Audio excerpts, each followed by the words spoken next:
Вот я только что сказал, что ты послушный. Будь здесь. Будь здесь. Я только сказал, что ты послушный, а ты уже лез. Чего ты смотришь на меня? Стой здесь. Не залазь туда в дырку. Здрасте всем, меня зовут Олег Новиков, и сегодняшняя история про очень необычного найденыша. Сразу хочу предупредить, что история закончилась хорошо, поэтому не переживайте. Все началось с того, что я как-то раз на улице увидел собаку. Это был огромный пес, рядом с ним никого не было. Это была большая немецкая овчарка, на нем был ошейник, но было ясно, что он потерялся. Он подбегал каждому прохожему, которого он видел. У собак, которые потерялись, всегда так. Сначала он герой, он набегается, наиграется, а потом, когда понимает, что что-то не то, он начинает бегать и искать помощи. Но из-за того, что он был большой, от него все шарахались, иногда даже с криками, потому что он на самом деле был огромный пес. Он пробежал рядом со мной, я окрикнул его, сел на корточки и показал рукой на землю перед собой, постучал по земле. Он развернулся и побежал ко мне. Он бежал так, как будто он собирался меня атаковать. Когда он подбежал ко мне, я схватил его за ошейник, а вторую руку положил на спину ближе к хвосту. Я не знал, он агрессивный пес или нет, поэтому мне нужно было держать его максимально широко. Если вдруг он попытается меня укусить, нужно было его отвлечь или прижать другой рукой. Хотя на самом деле, если бы такой пес решил меня атаковать, мне бы ничего не помогло. Но мне почему-то казалось, что он больше искал помощи, чем пытался меня укусить. И я не ошибся. Одной рукой я взял его за ошейник, второй рукой придавил на низ спины и громко скомандовал сидеть.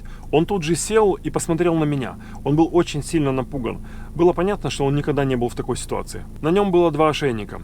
Один против паразитов, другой более широкий, с небольшой коробочкой, похожий на датчик GPS. Но в данной ситуации он не особо мне поможет. Я сидел и надеялся, что, может быть, все-таки я увижу хозяина, который его ищет. Мне нужно было подождать немного для того, чтобы он привык ко мне. Я не знал, как он среагирует. Мне нужно было отвезти его в машину. Пока мы сидели оба и приходили в себя, к нам подошла какая-то бабушка. И с расстояния 20 метров стала орать на всю улицу.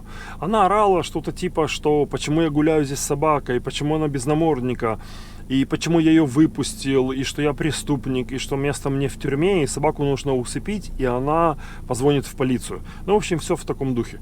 Очень странный человек, но я не обращал на нее внимания. Мой новый друг начал понемногу напрягаться. Он начал рычать. Ну, на самом деле, уж очень неприятная была эта бабушка. Я немного отдернул его за ошейник и сказал тихо. Он тут же замолчал. Мы посидели еще несколько минут, собака успокоилась, и мы пошли к машине. Вот такой у меня найденыш. Он убежал, судя по всему, 100%, потому что он очень холеный. У него два ошейника. Один ошейник от блок, другой даже, по-моему, датчик GPS на нем. Но по этому датчику я ничего не могу узнать никак. Я еду сканировать чип, потому что он у него 100% есть, он просто убежал. Вот такой красавец. Да, ты убежал. По зубам ему примерно где-то, наверное, года, может 4, может 5. Ну, он не молодой.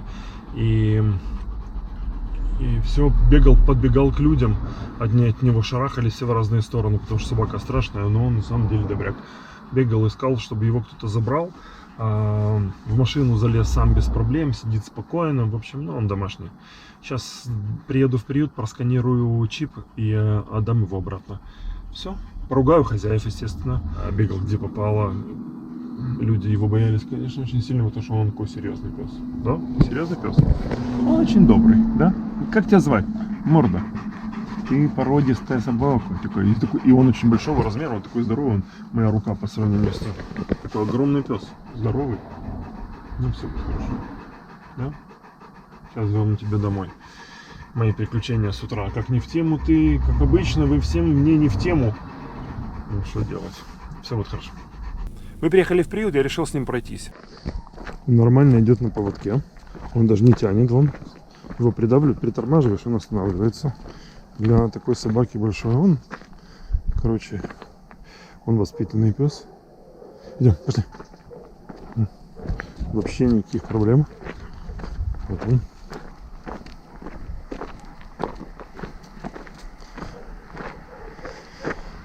Сейчас дождусь ребят.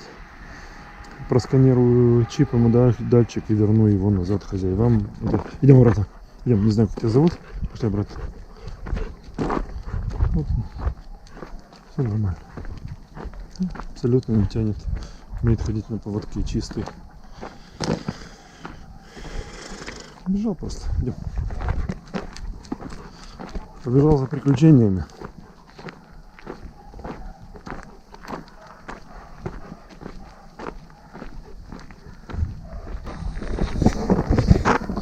Увидел, реакция на кошку. Ну садись. Сядь. Молодец. Сидеть. Кошка идеальная.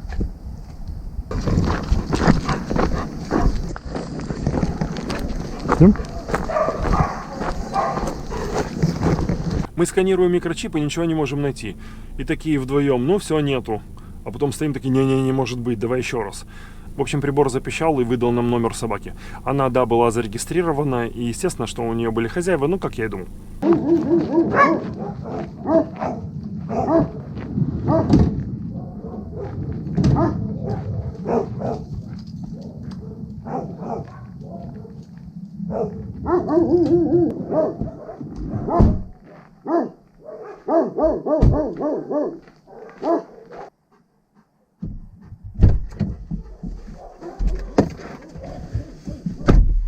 Все.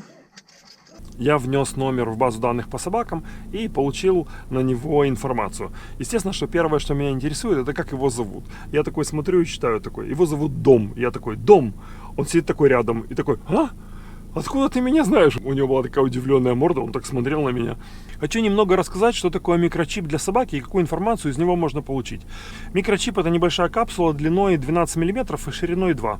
Вводится она собаке под кожу в районе холки, и для этого используется специальный шприц. Процедура эта абсолютно безболезненная, ну, может быть, немного больнее, чем укол. Просто потому, что иголка немного толще. Многие ошибочно думают, что если они чипировали собаку, то теперь они смогут ее отследить местоположение собаки через интернет или еще каким-то другим способом. Это неверно. Внутри капсулы содержится 15-значный номер и больше ничего. В нем нет ни имени собаки, ни места жительства, ни телефона владельца. Так все-таки откуда берется эта информация? Когда вы чипируете свою собаку, обычно это делает доктор. После того, как он установил чип под кожу, он в специальную базу данных вносит данные собаки. Номер чипа, имя собаки, место жительства, телефон хозяина и многое другое. В разных странах, кроме основных данных, могут быть еще дополнительные. Вот, например, если мы возьмем случай с Домом, то для того, чтобы мне найти, где он живет, мне нужно было просканировать чип, я получил номер, но сам по себе номер мне никак не помогает. Это как номер паспорта. Мне нужно было внести его в специальную систему, и только после этого я увидел данные о собаке. Теперь вы понимаете, что микрочип не дает вам возможность отследить звереныша, если он, например, убежал. Есть другие системы слежения для собаки, которые одеваются на ошейник. Естественно, у которых есть свои плюсы и свои минусы. Основной минус — это то, что такие системы нужно время от времени заряжать. Зарядки аккумулятора хватает примерно на неделю. В общем, возвращаемся к нашей истории. Теперь у меня был номер телефона хозяев, адрес, где они живут. Я позвонил хозяину, убежал он в 7 часов утра, он его потерял. Они были утром на прогулке, у них есть еще маленькая собака. И он говорит, я просто завозился, поворачиваюсь, его нету. Такого никогда не было. Они всегда гуляют на одном и том же месте, но всегда есть первый раз. После того, когда он узнал, что я нашел собаку, первое, что он мне сказал, Олег, пожалуйста, я тебя умоляю, скажи, с ним все в порядке? Я сказал, да, он в полном порядке, все нормально, сейчас я его привезу. Он говорит, ты не представляешь, что мы пережили, я не знал, куда бежать и что делать. Я сказал, что я сейчас его привезу, мне было по дороге, я уточнил еще раз адрес, как только я буду подъезжать и заеду в их район, я позвоню, чтобы они вышли и меня встретили. Так и договорились. В общем так, просканировали чип, есть у него электронный датчик, ну, как и думал я, потому что, ну, уж очень он ухоженный такой. Зовут его Дом, ему 3 года, и живет он в таком небедном районе, и убежал он довольно-таки далеко, на самом деле. Он перебежал скоростную дорогу под низом, не по верху, и бежал в сторону 2. И вот в том районе перед выходом я его поймал. Все, вот такой вот. Мы с ним прошлись чуть-чуть. Он пописал, и я позвонил хозяевам, они его ищут с 7 часов утра. Бедные не знают, что делать. Сейчас я еще приеду, поругаю их. Ну так, для порядку. И отдам собаку. Все. Дом. Они такие прям все, ой, Олег, где он там шел? Он там... Испугались, скажем так. Вот он. Зовут его Дом. 3 года. Красавец, настоящий немец. И немец настоящий. Ты всех пугал. Ты ж такой страшный, ты как подбежишь, все убегали сразу в сторону. Конечно, я сам испугался. Смотри, какой у тебя нос. Вот такого чуда природы.